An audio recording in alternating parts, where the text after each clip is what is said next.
Chaque véhicule qui traverse ce pont du Nigeria vers le Cameroun est minutieusement fouillé. Recherche d'armes, d'explosifs, la peur des Boko Haram qui sèment la terreur de l'autre côté. Les habitants de Fotokol, habitués à vivre entre les deux rives, n'osent même plus traverser pour se ravitailler.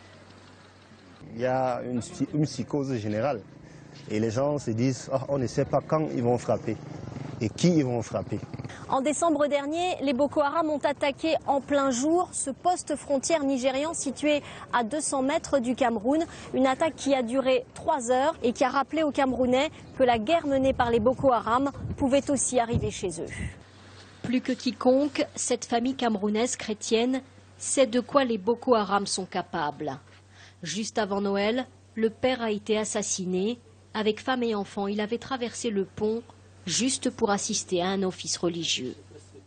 On était à l'église et des hommes de Boko Haram sont arrivés. Ils ont d'abord lancé une bombe qui n'a pas explosé. Tout le monde a fui, mais mon mari a essayé de se cacher.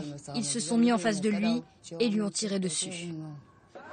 Les cibles ne sont pas que chrétiennes.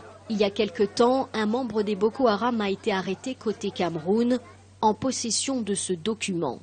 C'est un appel à tuer tous ceux qui adoptent le mode de vie occidental avec la liste des interdits Boko Haram. École, partis politiques, musique, football en sont quelques exemples.